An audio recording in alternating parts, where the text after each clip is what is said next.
दोस्तों नमस्कार। मैं नाथ सोनांचली कथा कहानी और उपन्यास के संग के साथ पुनः हाजिर हूँ। दोस्तों, इस समय हम लोग सुन रहे हैं प्रेमचंद की लिखी हुई कुछ श्रेष्ठ कहानियों का वाचन। इस कड़ी में आज लीजिए सुनिए प्रेमचंद की लिखी हुई एक बहुत बढ़िया कहानी जिसका नाम है कोई दुख न हो तो बकरी खरीद लो का वाचन मेरे अर्थात नाथ सोनांचली के स्वर में। उन दिनों दूध की तकलीफ थी। कई डेयरी फार्मों की आजमाइश की, अहीरों का इम्तिहान लिया, कोई नतीजा नहीं। 2-4 दिन तो दूध अच्छा मिलता, फिर मिलावट शुरू हो जाती। कभी शिकायत होती दूध फट गया, कभी उसमें से नागवार बदबू आने लगी, कभी मक्खन के रेजे निकलते। आखिर एक दिन एक दोस्त से कहा, भाई आओ साझे में एक गाय ले लें, तुम्हें भी दूध का आराम होगा, मुझे भी। लागत आधी आधी, खर्च आधा आधा, दूध भी आधा आधा। दोस्त साहब राजी हो गए। मेरे घर में जगह न थी और गोबर वगैरह से मुझे नफरत है। उनके मकान में काफ़ी जगह थी, इसलिए प्रस्ताव हुआ कि गाय उन्हीं के घर रहे। इसके बदले में उन्हें गोबर पर एक छत्र अधिकार रहे। वह उसे पूरी आज़ादी से पाथें उपले बनाएं, घर लिपें, पड़ोसियों को दें या उसे किसी आयुर्वेदिक उपयोग में लाएं। इकरार करने वाले को इसमें किसी प्रकार की आपत्ति या प्रतिवाद न होगा और इकरार करने वाला सही होश हवास में इकरार करता है कि वह गोबर पर कभी अपना अधिकार जमाने की कोशिश न करेगा और न किसी को इस्तेमाल करने के लिए आमादा करेगा। दूध आने लगा, रोज रोज की झंझट से मुक्ति मिली। 1 हफ्ते तक किसी तरह की शिकायत न पैदा हुई। गरम गरम दूध पीता था और खुश होकर गाता था, रब का शुक्र अदा कर भाई जिसने हमारी गाय बनाई। ताज़ा दूध पिलाया उसने, लुत्फ़े हयात चखाया उसने। दूध में भीगी रोटी मेरी, उसके करम से बख्शी सेरी। खुदा की रहमत की है मूरत, कैसी भोली भाली सूरत। मगर धीरे धीरे यहाँ पुरानी शिकायतें पैदा होने लगीं। यहाँ तक नौबत पहुँची कि दूध सिर्फ नाम का दूध रह गया। कितना ही उबालो, न कहीं मलाई का पता न मिठास। पहले तो शिकायत कर लिया करता था, इससे दिल का बुखार निकल जाता था। शिकायत से सुधार न होता तो दूध बंद कर देता था। अब तो शिकायत का भी मौका न था, बंद कर देने का जिक्र ही क्या। भिखारी का गुस्सा अपनी जान पर, पियो या नाले में डाल दो। 8 आने रोज का नुस्खा किस्मत में लिखा हुआ था। बच्चा दूध को मुंह न लगाता, पीना तो दूर रहा। आधो आध शक्कर डालकर कुछ दिनों दूध पिलाया तो फोड़े निकलने शुरू हुए और मेरे घर में रोज बमचक मची रहती थी। बीबी नौकर से फरमाती, दूध ले जाकर उन्हीं के सर पटका। मैं नौकर को मना करता। वह कहती, अच्छे दोस्त हैं तुम्हारे, उसे शर्म भी नहीं आती। क्या इतना अहमक है कि इतना भी नहीं समझता कि यह लोग दूध देकर क्या कहेंगे। गाय को अपने घर मंगवा लो, बला से बदबू आएगी, मच्छर होंगे, दूध तो अच्छा मिलेगा। रुपए खर्चे हैं तो उसका मज़ा तो मिलेगा। चड्ढा साहब मेरे पुराने मेहरबान हैं, खासी बेतकल्लुफी है उनसे। यह हरकत उनकी जानकारी में होती हो, यह बात किसी तरह गले के नीचे नहीं उतरती। या तो उनकी बीबी की शरारत है या नौकर की, लेकिन जिक्र कैसे करूं। और फिर उनकी बीबी से भी तो रार रस्म है, कई बार मेरे घर आ चुकी हैं। मेरी बीबी जी भी उनके यहाँ कई बार मेहमान बनकर जा चुकी हैं। क्या वह यकायक इतनी बेवकूफ़ हो जाएंगी, सरीहन आंखों में धूल झोंकेंगी और फिर चाहे किसी की शरारत हो। मेरे लिए यह गैर मुमकिन था कि उनसे दूध की खराबी की शिकायत करता। खैरियत यह हुई कि 3रे महीने चड्ढा का तबादला हो गया। मैं अकेले गाय न रख सकता था, साझा टूट गया। गाय आधे दामों में बेच दी गई। मैंने उस दिन इत्मीनान की सांस ली। आखिर यह सलाह हुई कि एक बकरी रख ली जाए। वह बीच आंगन के एक कोने में पड़ी रह सकती है। उसे दोहने के लिए न ग्वाले की जरूरत, न उसका गोबर उठाने, नाद धोने, चारा भूसा डालने के लिए किसी अहिरिन की जरूरत। बकरी तो मेरा नौकर भी आसानी से दूह लेगा। थोड़ी सी चोकर डाल दी, चलिए किस्सा तमाम हुआ। फिर बकरी का दूध फायदेमंद भी ज़्यादा है, बच्चों के लिए खास तौर पर। जल्दी हजम होता है, न गर्मी करे न सर्दी, स्वास्थ्यवर्धक है। संयोग से मेरे यहाँ जो पंडित जी मेरे मसौदे नकल करने आया करते थे, इन मामलों में काफ़ी तजुर्बेकार थे। उनसे जिक्र आया तो उन्होंने एक बकरी की ऐसी स्तुति गाई, उसका ऐसा कसीदा पढ़ा कि मैं बिन देखे ही उसका प्रेमी हो गया। पचाही नस्ल की बकरी है, ऊंचे कद की, बड़े बड़े थन जो जमीन से लगते चलते हैं, बेहद कमखोर लेकिन बेहद दुधार। एक वक्त में 2-2.5 सेर दूध ले लीजिए। अभी पहली बार ही बियाई है, 25 रुपये में आ जाएगी। मुझे दाम कुछ ज़्यादा मालूम हुए, लेकिन पंडित जी पर मुझे एतबार था। फरमाइश कर दी गई और तीसरे दिन बकरी आ पहुंची। मैं देखकर उछल पड़ा। जो जो गुड़ बताए गए थे उनसे कुछ ज़्यादा ही निकले। एक छोटी सी मिट्टी की नाद मंगवाई गई। चोकर का भी इंतजाम हो गया। शाम को मेरे नौकर ने दूध निकाला तो सचमुच 2.5 सेर। मेरी छोटी पतीली लबालब भर गई थी। अब मुसलों ढोल बजाएंगे। यह मसला इतने दिनों के बाद जाकर कहीं हल हुआ। पहले ही यह बात सूझती तो क्यों इतनी परेशानी होती। पंडित जी का बहुत बहुत शुक्रिया अदा किया। मुझे सवेरे तड़के और शाम उसकी सींग पकड़ने पड़ते थे, तब आदमी दूह पाता था। लेकिन यह तकलीफ इस दूध के मुकाबले में कुछ न थी। बकरी क्या है, कामधेनु है। बीबी ने सोचा इसे कहीं नज़र न लग जाए, इसलिए उसके थन के लिए एक गिलाफ तैयार हुआ। इसकी गर्दन में नीले चीनी के दानों का एक माला पहनाया गया। घर में जो कुछ जूठा बचता देवी जी खुद जाकर उसे खिला आती थीं। लेकिन एक ही हफ्ते में दूध की मात्रा कम होने लगी। जरूर नज़र लग गई। बात क्या है, पंडित जी से हाल कहा तो उन्होंने कहा, साहब देहात की बकरी है, जमींदार की। बेदरेग अनाज खाती थी और सारे दिन बाग में घूमा चरा करती थी। यहाँ बते बते दूध कम हो जाए तो ताजुब नहीं, इसे जरा टहला दिया कीजिए। लेकिन शहर में बकरी को टहलाए कौन और कहाँ, इसलिए यह तय हुआ कि बाहर कहीं मकान लिया जाए। वहाँ बस्ती से जरा निकलकर खेत और बाग हैं, कहार घंटे 2 घंटे टहला लाया करेगा। झटपट मकान बदला और गौ की मुझे दफ्तर आने जाने में 3 मील का फासला तय करना पड़ता था। लेकिन अच्छा दूध मिले तो मैं इसका दुगना फासला तय करने को तैयार था। यहाँ मकान खूब खुला हुआ था। मकान के सामने सहन था, जरा और बढ़कर आम और महुए का बाग। बाग से निकलिए तो काछियों के खेत थे, किसी में आलू किसी में गोभी। एक काछी से तय कर लिया कि रोजाना बकरी के लिए कुछ हरियाली जाया करे, मगर इतनी कोशिश करने पर भी दूध की मात्रा में कुछ खास बढ़त नहीं हुई। 2.5 सेर की जगह मुश्किल से सेर भर दूध निकलता था। लेकिन यह तस्कीन थी कि दूध खालिस है, यही क्या कम है। मैं यह कभी नहीं मान सकता कि खिदमतगारी के मुकाबले में बकरी चराना ज़्यादा जलील काम है। हमारे देवताओं और नबियों का बहुत सम्मानित वर्ग गल्ले चराया करते थे। कृष्ण जी गायें चराते हैं, कौन कह सकता है कि उस गल्ले में बकरियां न रही होंगी। हजरत ईसा और हजरत मोहम्मद दोनों ही भेड़ें चराते थे। लेकिन आदमी रूढ़ियों का दास है। जो कुछ बुजुर्गों ने नहीं किया उसे वह कैसे करे।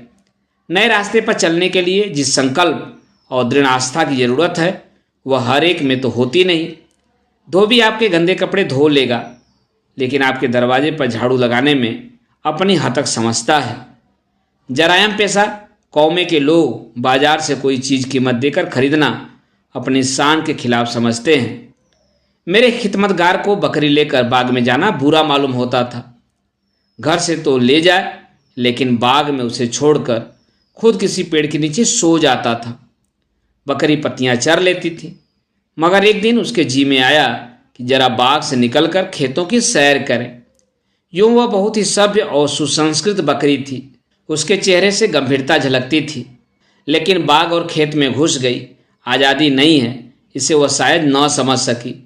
एक रोज किसी खेत में घुस गई और गोभी की कई क्यारियां साफ कर गई। काची ने देखा तो उसके कान पकड़ लिए और मेरे पास लाकर बोला, बाबूजी, इस तरह आपकी बकरी हमारे खेत चरेगी तो हम तो तबाह हो जाएंगे। आपको बकरी रखने का शौक है तो इसे बांध कर रखिए। आज तो हमने आपका लिहाज किया, लेकिन फिर हमारे खेत में गई तो हम या तो उसकी टांग तोड़ देंगे या कानी हौज भेज देंगे। अभी वो अपना भाषण खत्म कर ना पाया था कि उसकी बीवी आ पहुंची और उसने इसी विचार को और भी जोरदार शब्दों में अदा किया। हाँ हाँ करती ही रही, मगर राण खेत में घुस गई और सारा खेत चौपट कर दिया। इसके पेट में भवानी बैठे, यहाँ कोई तुम्हारा दबैल नहीं है, हाकिम होंगे अपने घर के होंगे। बकरी रखना है तो बांध कर रखो, नहीं गला ऐंठ दूंगी। मैं फीकी बिल्ली बना हुआ खड़ा था। जितनी फटकार आज सहनी पड़ी उतनी जिंदगी में कभी न सही। और जिस धीरज से आज काम लिया, अगर उस धीरज से दूसरे मौक़ों पर काम लिया होता तो आज आदमी होता। कोई जवाब नहीं सोचता था, बस ये जी चाहता था कि बकरी का गला घोट दूं और खिदमतगार को 150 हंटर जमाऊं। मेरी खामोशी से वह औरत भी शेर होती जाती थी। आज मुझे मालूम हुआ कि किन्हीं किन्हीं मौक़ों पर खामोशी नुकसानदेह साबित होती है। खैर, मेरी बीबी ने घर में यह गुलगपाड़ा सुना तो दरवाजे पर आ गई तो हेकड़ी से बोली, तू कानी हौज पहुंचा दे। और क्या करेगी, नाहक टर टर कर रही है घंटे भर से। जानवर ही है, एक दिन खुल गई तो क्या उसकी जान लेगी। खबरदार जो एक बात भी मुंह से निकाली, क्यों नहीं खेत के चारों तरफ झाड़ लगा देती। कांटों से रूद दे। अपनी गलती तो मानती नहीं, ऊपर से लड़ने आई है। अभी पुलिस में इतला कर दें तो बधे बधे फिरो। बात कहने की शासनपुर शैली ने उन दोनों को ठंडा कर दिया। लेकिन उनके चले जाने के बाद मैंने देवी जी की खूब खबर ली। गरीबों का नुकसान भी करती हो और ऊपर से रोब जमाती हो, इसी का नाम इंसाफ है। देवी जी ने गर्वपूर्वक उत्तर दिया, मेरा एहसान तो न मानोगे कि शैतानों को कितनी आसानी से भगा दिया। लगे उल्टे डांटने। गंवारों को राह बतलाने का शक्ति के सिवा दूसरा कोई तरीका नहीं। सजनता या उदारता उनकी समझ में नहीं आती। उसे यह लोग कमजोरी समझते हैं और कमजोर को कौन नहीं दबाना चाहता। खिदमतगार से जवाब तलब किया तो उसने साफ कह दिया, साहब बकरी चराना मेरा काम नहीं है। मैंने कहा, तुमसे बकरी चराने को कौन कहता है, जरा उसे देखते रहा करो कि किसी के खेत में ना जाए। इतना भी तुमसे नहीं हो सकता। मैं बकरी नहीं चरा सकता साहब, कोई दूसरा आदमी रख लीजिए। आखिर मैंने खुद शाम को उसे बाग में चरा लाने का फैसला किया। इतने जरा से काम के लिए एक नया आदमी रखना मेरी हैसियत के बाहर था और अपने इस नौकर को जवाब भी नहीं देना चाहता था, जिसने कई साल तक वफादारी से मेरी सेवा की थी और ईमानदार था। दूसरे दिन मैं दफ्तर से जरा जल्द चलकर आया और झटपट बकरी को लेकर बाग में जा पहुंचा। जाड़ों के दिन थे, ठंडी हवा चल रही थी, पेड़ों के नीचे सूखी पत्तियां गिरी हुई थीं। बकरी एक पल में वहां जा पहुंची। मेरी दलेल हो रही थी, उसके पीछे पीछे दौड़ता फिरता था। दफ्तर से लौटकर जरा आराम किया करता था। आज यह कहावत करनी पड़ी, थक गया मगर मेहनत सफल हो गई। आज बकरी ने कुछ ज़्यादा दूध दिया। यह ख्याल आया, अगर सूखी पत्तियां खाने से दूध की मात्रा बढ़ गई तो यकीनन हरी पत्तियां खिलाई जाएं तो इससे कहीं बेहतर नतीजा निकले। लेकिन हरी पत्तियां आए कहाँ से? पेड़ों से तोड़ूं तो बाग का मालिक जरूर ऐतराज़ करेगा। कीमत देकर हरी पत्तियां मिल ना सकती थी। सोचा, क्यों एक बार बांस के लगे से पत्तियां तोड़ें। मालिक ने शोर मचाया तो उससे आरजू मिन्नत कर लेंगे। राजी हो गया तो खैर, नहीं तो देखी जाएगी। थोड़ी सी पत्तियां तोड़ लेने से पेड़ का क्या बिगड़ जाता है। चुनाचे एक पड़ोसी से एक पतला लंबा बांस मांग लाया। उसमें यह अंकुश बांधा और शाम को बकरी के साथ लेकर पत्तियां तोड़ने चला। चोर आंखों से इधर उधर देखता जाता था, कहीं मालिक तो नहीं आ रहा है। अचानक वहीं काची एक तरफ से आ निकला और मुझे पत्तियां तोड़ते देखकर बोला, यह क्या करते हो बाबूजी? आपके हाथ में यह लग्गा अच्छा नहीं लगता। बकरी पालना हम गरीबों का काम है कि आप जैसे शरीफों का। मैं कट गया, कुछ जवाब न सूझा। इसमें क्या बुराई है? अपने हाथ से अपना काम करने में क्या शर्म, वगैरह जवाब कुछ हल्के बेहकीकत बनावटी मालूम हुए।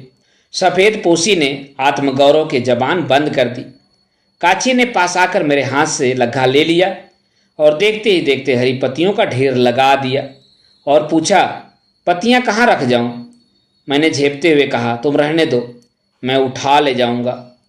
उसने थोड़ी सी पत्तियां बगल में उठा ली और बोला, आप क्या पत्तियां रखने जाएंगे? चलिए मैं रखाऊं। मैंने बरामदे में पत्तियां रखवा ली। उसी पेड़ के नीचे उसकी चौगुनी पत्तियां पड़ी हुई थी। काची ने उनका एक गट्ठा बनाया और सर पर लाद कर चला गया।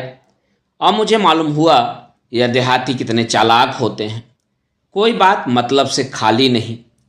मगर दूसरे दिन बकरी को बाग में ले जाना मेरे लिए कठिन हो गया। काची फिर देखेगा और न जाने क्या क्या फिक्रे चुस्त करेगा।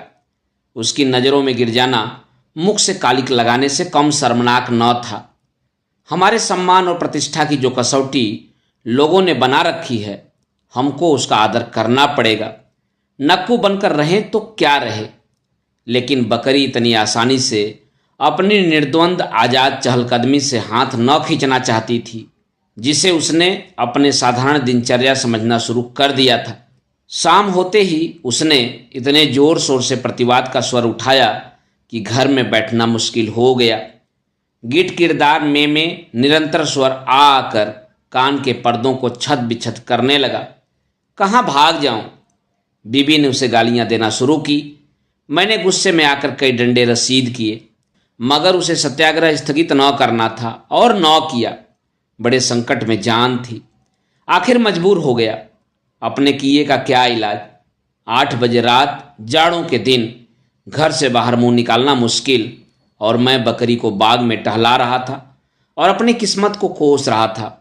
अंधेरे में पांव रखते मेरी रूह कांपती है। एक बार मेरे सामने से एक सांप निकल गया था। अगर उसके ऊपर पैर पड़ जाता तो जरूर काट लेता। तब से मैं अंधेरे में कभी नहीं निकलता था, मगर आज इस बकरी के कारण मुझे इस खतरे का भी सामना करना पड़ा। जरा भी हवा चलती और पत्ते खड़कते तो मेरी आंखें ठिठुर जाती और पिंडलियां कांपने लगती। शायद उस जन्म में मैं बकरी रहा होऊंगा और यह बकरी मेरी मालकिन रही होगी। उसी का प्रायश्चित इस जिंदगी में भोग रहा हूं। बुरा हो उस पंडित का जिसने यह बला मेरे सिर मढ़ी। गृहस्थी भी जंजाल है। बच्चा न होता तो क्यों मैं इस जानवर की इतनी खुशामद करता, और यह बच्चा बड़ा हो जाएगा तो बात न सुनेगा। कहेगा, आपने मेरे लिए किया क्या है? कौन सी जायदाद छोड़ी है? यह सजा भुगत कर 9 बजे रात को लौटा। अगर रात को बकरी मर जाती तो मुझे जरा भी दुख न होता। दूसरे दिन सुबह से ही मुझे यह फिक्र सवार हुई कि किसी तरह रात की बेगार से छुट्टी मिले। आज दफ्तर में छुट्टी थी। मैंने एक लंबी रस्सी मंगवाई और शाम को बकरी के गले में रस्सी डाल एक पेड़ की जड़ से बांधकर सो गया। अब चरे जितना चाहे। अब चिराग जलते जलते खोल लाऊंगा। छुट्टी थी ही। शाम को सिनेमा देखने को ठहरी। एक अच्छा सा खेल आया हुआ था। नौकर को भी साथ लिया, वरना बच्चे को कौन संभालता। जब 9 बजे रात को घर लौटा और मैं लालटेन लेकर बकरी लेने गया तो क्या देखता हूं कि उसने रस्सी को 2-3 पेड़ों से लपेटकर ऐसा उलझा डाला है कि सुलझना मुश्किल है। इतनी रस्सी भी न बची थी कि वह एक कदम भी चल सकती। लाहौल बिकला कुबत जी में आया कि कमबख्त को यहीं छोड़ दूं। मरती है तो मर जाए। अब इतनी रात को लालटेन की रोशनी में रस्सी सुलझाने बैठे, लेकिन दिल न माना। पहले उसकी गर्दन से रस्सी खोली, फिर उसकी पेंच दर पेंच ऐठन छुड़ाई। 1 घंटा लग गया। मारे सर्दी के हाथ ठिठुरे जाते थे और जी जल रहा था, वह अलग। यह तरकीब और भी तकलीफदेह साबित हुई। अब क्या करूं? अक्ल काम न करती थी। दूध का ख्याल न होता तो किसी को मुफ्त में दे देता। शाम होते ही चुड़ैल अपनी चीख पुकार शुरू कर देगी और घर में रहना मुश्किल हो जाएगा। और आवाज़ भी कितनी कर्कश और मनहूस होती है। शास्त्रों में लिखा भी है, जितनी दूर उसकी आवाज़ जाती है उतनी दूर देवता नहीं आते। स्वर्ग की बसने वाली हस्तियाँ जो अप्सराओं के गाने सुनने की आदी हैं, उसकी कर्कश आवाज़ से नफरत करें तो क्या ताजुब। मुझ पर उसकी कर्ण कटु पुकारों का ऐसा आतंक सवार था कि दूसरे दिन दफ्तर से आते ही मैं घर से निकल भागा। लेकिन 1 मील निकल जाने पर भी ऐसा लग रहा था कि उसकी आवाज़ मेरा पीछा किए चली आती है। अपने इस चिड़चिड़ेपन पर शर्म भी आ रही थी। जिसे एक बकरी रखने की भी सामर्थ्य न हो, वह इतना नाजुक दिमाग क्यों बने? और फिर तुम सारी रात तो घर से बाहर रहोगे नहीं। 8 बजे पहुंचोगे तो क्या वह गीत तुम्हारा स्वागत न करेगा? सहसा एक नीची शाखों वाला पेड़ देखकर मुझे बरबस उस पर चढ़ने की इच्छा हुई। सपाट तनों पर चढ़ना मुश्किल होता है। यहाँ तो 6-7 फुट की ऊंचाई पर शाखें फूट गई थी। हरी हरी पत्तियों से पेड़ लदा खड़ा था और पेड़ भी था गूलर का, जिसकी पत्तियों से बकरियों को खास प्रेम है। मैं इधर 30 साल से किसी रुख पर नहीं चढ़ा।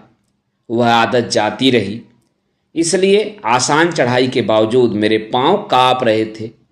पर मैंने हिम्मत न हारी और पत्तियों को तोड़ तोड़ कर नीचे गिराने लगा। यहाँ अकेले में कौन मुझे देखता है कि पत्तियाँ तोड़ रहा हूँ। अभी अंधेरा हुआ जाता है। पत्तियों का एक गट्ठर बगल में दबाऊंगा और घर जा पहुँचूंगा। अगर इतने पर भी बकरी ने कुछ ची चपड़ की तो उसकी सामर्थ्य आ जाएगी। मैं अभी ऊपर ही था कि बकरियों और भेड़ों का एक गोल न जाने किधर से आ निकला और पत्तियों पर पिल पड़ा। मैं ऊपर से चीख रहा हूँ मगर कौन सुनता है। चरवाहे का कहीं पता नहीं, कहीं दुबक रहा होगा कि देख लिया जाऊंगा तो गालियां पड़ेंगी। झल्ला कर नीचे उतरने लगा। एक एक पल में पत्तियां गायब होती जाती थी। उतरकर एक एक की टांग तोड़ूंगा। एकाएक पांव फिसला और मैं 10 फीट की ऊंचाई से नीचे आ रहा। कमर में ऐसी चोटाई कि 5 मिनट तक आंखों तले अंधेरा छा गया। खैरियत हुई कि बहुत ज़्यादा ऊपर से नहीं गिरा, नहीं तो यहीं शहीद हो जाता। बारे मेरे गिरने के धमाके से बकरियां भाग गईं और थोड़ी सी पत्तियां बच रही। जब जरा होश ठिकाने हुए तो मैंने उस पत्तियों को जमा करके एक गट्ठर बनाया और मजदूरों की तरह उसे कंधे पर रखकर शर्म की तरह छिपाए घर चला। रास्ते में कोई दुर्घटना न हुई। जब मकान कोई 4 फलांग रह गया और मैंने कदम तेज किए कि कहीं कोई देख न ले तो वह काची सामने से आता दिखाई दिया। कुछ न पूछो उस वक्त मेरी क्या हालत हुई। रास्ते के दोनों तरफ खेतों की ऊंची मेड़ें थीं, जिनके ऊपर नागफनी निकलेगा और भगवान जाने क्या सितम ढाए। कहीं मुड़ने का रास्ता नहीं और सिर झुकाकर इस तरह निकल जाना चाहता था कि कोई मजदूर है। गले की सांस गले में थी, ऊपर की सांस ऊपर, जैसे वह कांची कोई खूंखार आदमी हो। बार बार ईश्वर को याद कर रहा था कि हे भगवान, तू ही आफत के मारे हुओं का मददगार है। इस मरदूद की जबान बंद कर दे। एक क्षण के लिए इसकी आंखों की रोशनी गायब कर दे। आह, वह यंत्रणा का क्षण जब मैं उसके बराबर 1 गज के फासले से निकला। एक एक कदम तलवार की धार पर पड़ रहा था। शैतानी आवाज कानों में आई, कौन है रे? कहाँ से पत्तियां तोड़े लाता है? मुझे मालूम हुआ नीचे से जमीन निकल गई है और मैं उसके गहरे पेट में जा पहुंचा हूं। रोए बरछियां बने हुए हैं। दिमाग में उबाल सा आ रहा था। शरीर को लकवा सा मार गया। जवाब देने को होश न रहा। तेजी से 2-3 कदम आगे बढ़ गया, मगर वह अच्छी क्रिया न थी। प्राण रक्षा की सहज क्रिया थी कि एक जालिम हाथ गट्ठर पर पड़ा और गट्ठर नीचे गिर पड़ा। फिर मुझे याद नहीं क्या हुआ। मुझे जब होश आया तो मैं अपने दरवाजे पर पसीने से तरबतर खड़ा था, गोया मिर्गी के दौरे के बाद उठा हूँ। इस बीच मेरी आत्मा पर उपचेतना का आधिपत्य था और बकरी की वह घृणित आवाज़, वह कर्कश आवाज़, वह हिम्मत तोड़ने वाली आवाज़, वह दुनिया की सारी मुसीबतों का खुलसा, वह दुनिया की सारी लानतों की रूह कानों में चुभी जा रही थी। बीबी ने पूछा, आज कहाँ चले गए थे? इस चुड़ैल को जरा बाग भी न ले गए? जिना मुहाल किए देती है। घर से निकलकर कहाँ चली जाऊं? मैंने इत्मीनान दिलाया, आज चिल्ला लेने दो। कल सबसे पहला यह काम करूंगा कि इसे घर से निकाल कर बाहर करूंगा, चाहे कसाई को देना पड़े। और लोग न जाने कैसे बकरियां पालते हैं। बकरी पालने के लिए कुत्ते का दिमाग चाहिए। सुबह बिस्तर से उठकर इसी फिक्र में बैठा था कि इस काली बला से क्यों कर मुक्ति मिले कि सहसा एक गडरिया बकरियों का गल्ला चराता हुआ आ निकला। मैंने उसे पुकारा और उसने अपनी बकरी को चराने की बात कही। गडरिया राजी हो गया। यही उसका काम था। मैंने पूछा, क्या लोगे? 8 आने बकरी मिलते हैं हुजूर। मैं 1 रुपया दूंगा, लेकिन बकरी कभी मेरे सामने न आवे। गडरिया हैरत में रह गया। मर गई है क्या बाबूजी? नहीं नहीं, बहुत सीधी है, बकरी क्या मारेगी? लेकिन मैं उसकी सूरत नहीं देखना चाहता। अभी तो दूध देती है ना? हाँ, सेर सवा सेर दूध देती है। दूध आपके घर पहुंच जाया करेगा, तुम्हारी मेहरबानी। जिस वक्त बकरी घर से निकली है, मुझे ऐसा मालूम हुआ कि मेरे घर का पाप निकला जा रहा है। बकरी भी खुश थी, गोया कैद से छूटी है। गडेरिये ने उसी वक्त दूध निकाला और घर में रखकर बकरी को लिए चला गया। ऐसा बेगराज गाहक उसे जिंदगी में शायद पहली बार ही मिला होगा। 1 हफ्ते तक दूध थोड़ा बहुत आता रहा, फिर उसकी मात्रा कम होने लगी, यहाँ तक कि 1 महीना खत्म होते होते दूध बिल्कुल बंद हो गया। मालूम हुआ बकरी गाभिन हो गई है। मैंने जरा भी ऐतराज न किया। काची के पास गाय थी, उससे दूध लेने लगा। मेरा नौकर खुद जाकर दूध लाता था। कई महीने गुजर गए। गडेरिया महीने में 1 बार आकर अपना रुपया लिए जाता। मैंने कभी उसे बकरी का जिक्र न किया। उसके ख्याल से ही मेरी आत्मा कांप जाती थी। गडेरिये को अगर चेहरे का भाव पढ़ने की कला आती होती तो वह बड़ी आसानी से अपनी सेवा का पुरस्कार दुगना कर सकता था।